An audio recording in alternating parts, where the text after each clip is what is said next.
Welcome to my channel Meera fashion academy में आपका स्वागत है। आज हम सिंपल कुर्ती की कटिंग करना सीखेंगे। ये हमारा बैक पार्ट है और ये हमारा फ्रंट पार्ट है। तो ये हम दोनों ने अलग अलग कर दिया इन दोनों को। अब सबसे पहले हम इन पे, आपको पता है हम क्या करते हैं, प्रेस।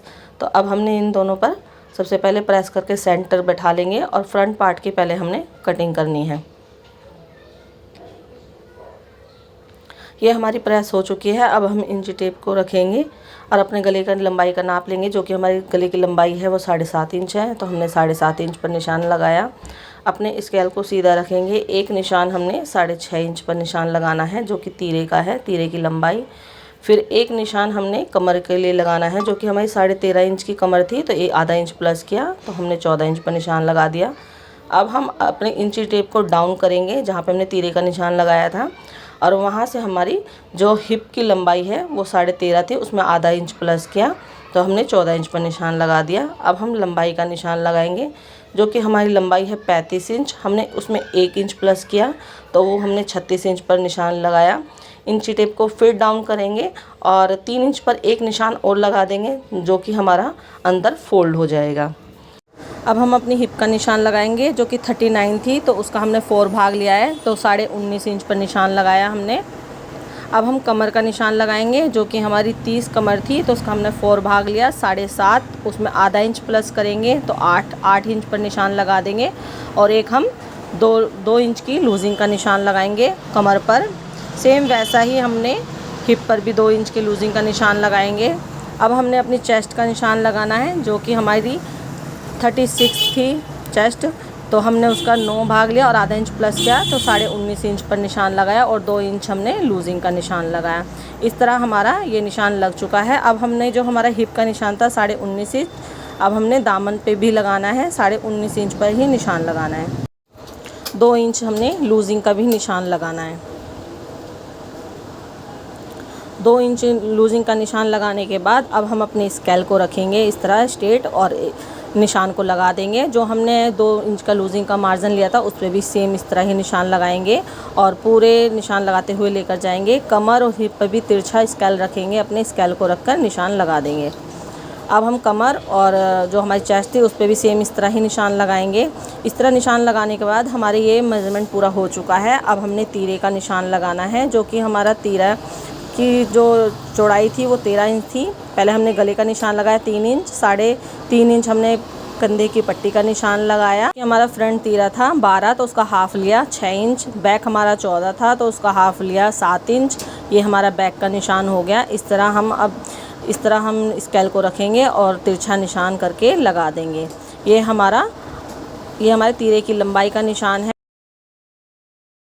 अपना आर्मोल शेपर।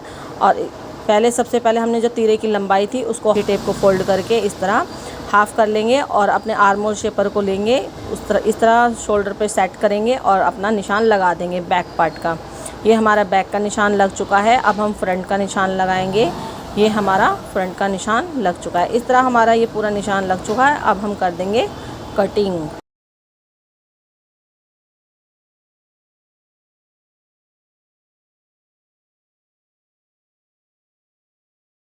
रेडीमेड सूटों में आती हैं सेम वैसी पट्टी लगेगी, तो इसलिए हमने यहाँ पे 3 इंच का मार्जिन नहीं रखा, हमने 1-1 इंच का मार्जिन लिया है, जो कि हमारा पट्टी में वो अंदर दब जाएगा।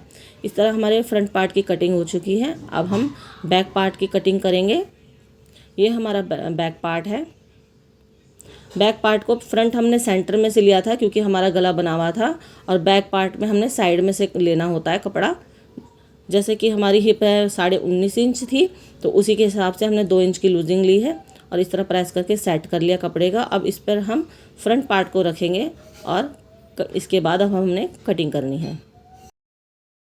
इस तरह कपड़े को सेट करने के बाद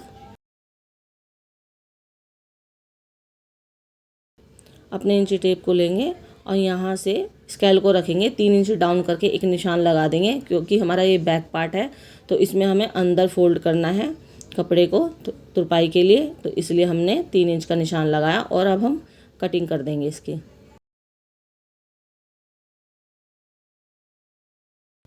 अब ये हमारी कटिंग हो चुकी है। जहाँ पे हमने निशान लगाए थे वहाँ पे लगा देंगे हम कट। एक हिप पे भी लगाएंगे, फिर कमर पर और ये हमारे तीनों कट लग चुके हैं। अब हम अपने कपड़े को फोल्ड करेंगे और जो हमारा बैक पार्ट था उसको हटा देंगे और आर्म होल की जो हमारी फ्रंट की कटिंग थी नहीं करी थी हमने, वो अब करेंगे। तो ये हमारे फ्रंट पार्ट की भी आर्म होल की कटिंग हो चुकी है। इस तरह हमारे फ्रंट और बैक पार्ट की कटिंग हो गई। अब हमने इसके बाद बाजू की कटिंग करनी है, जो कि हमारा ये कपड़ा बचा है साइड में से, जो कपड़ा बचता है कुर्ती में से, उसी में से हमने बाजू की कटिंग करनी है। तो इस तरह हम फोल्ड करेंगे कपड़े को और हम कपड़े की चौड़ाई 9 इंच या 10 इंच के बराबर रखते हैं। इस तरह कटिंग करने के बाद एक्स्ट्रा फैब्रिक को कट कर देंगे। स्केल को रखेंगे, निशान लगा देंगे। ये हमारा अंदर फोल्ड के लिए है। अपने बाजू की लंबाई रखेंगे, जो कि हमारी 9.5 इंच थी, तो हमने 10 इंच लिया, आधा इंच प्लस, और एक निशान हमने 3 इंच पर लगाया। अपने स्केल को सीधा करके रखेंगे और यहाँ पे निशान लगा देंगे। अब हम बाजू की गोलाई का निशान लगाएंगे 4.5 इंच पर, क्योंकि हमारी बाजू की जो गोलाई थी वो 9 इंच थी, तो हमने उसका आधा लिया। जो हमारे तीरे की चौड़ाई है तो वो हमने 7.5 इंच रखी है। स्केल को सीधा रखेंगे और इस तरह एक स्केल को फिर सीधा रखेंगे और इस तरह हमारा निशान लग चुका है। एक हम निशान 4 इंच पर लगाएंगे, ये हमारे आर्म होल शेप के लिए है। अगर आपके पास आर्म होल शेपर नहीं है तो आप इस तरह निशान लगा सकते हैं। बिल्कुल परफेक्ट तरह से हमारे आर्म होल शेपर की बिना मदद ही इसकी कटिंग हो जाएगी।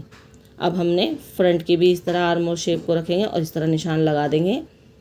ये आधा इंच पर हमने फ्रंट पार्ट की कटिंग करनी होती है आर्म होल की।